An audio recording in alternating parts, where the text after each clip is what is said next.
And in a crowded craft brewing industry, one Treasure State company manages to stand out. Lewis & Clark Brewing Company started in the capital city more than a decade ago and has come to gain national recognition. MTN's Jacob Fuhrer shows us this Montana-made business continues to expand and one day could be seen on shelves around the globe.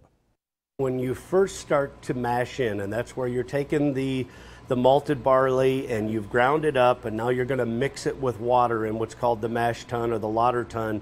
The smells that generates in the morning are something that even to this day I still just walk through the brewery and stop once in a while and take a big whiff and say, wow, this is why I do what I do. Lewis & Clark Brewery owner Max Pigman took over Sleeping Giant Brewery 16 years ago, renaming it Lewis & Clark after the county and the famous explorers. But his interest in brewing started outside U.S. borders. I was stationed in the military. I was in the Air Force over in Japan and had a hard time finding good beers, and so I started home brewing here in Helena. And that's where it all came from. What started at home has grown into a sprawling factory with state-of-the-art equipment pumping out some of Lewis & Clark's most popular brews like Miner's Gold and Prickly Pear Pale Ale. The best thing about it is the qualities. As craft brewing took off, Lewis & Clark rode the wave, switching from bottles to cans and seeing dramatic increases in sales. Last year, the brewery added a $9 million expansion, increasing production 6 times over. Now the summer months are very important to Lewis & Clark. It's when they do about 50% of their business. To give you an idea, all of these kegs here are empty. They've come back from restaurants in Montana in just the last 2 weeks. But as the scale increases, the familiar taste, Max assures us, stays the same.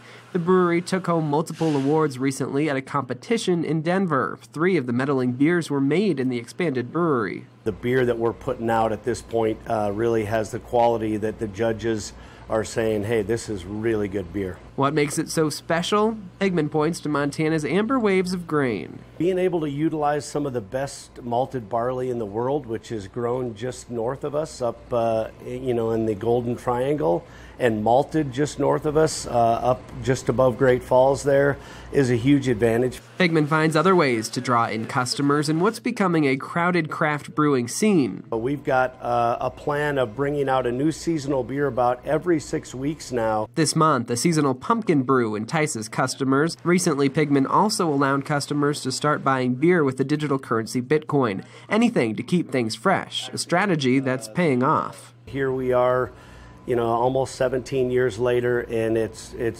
beyond my wildest dreams, and it's just really a blessing. It actually tastes really good. As for what's next for the brewery, well, it might be international. Max says he's already traveled to Japan to talk with some interested clients. Reporting from Helena, Jacob Fuhrer, MTN News. Jacob tells us Lewis & Clark currently distributes to all of Montana, Idaho, and eastern Washington, and the beer will soon be available in Wyoming.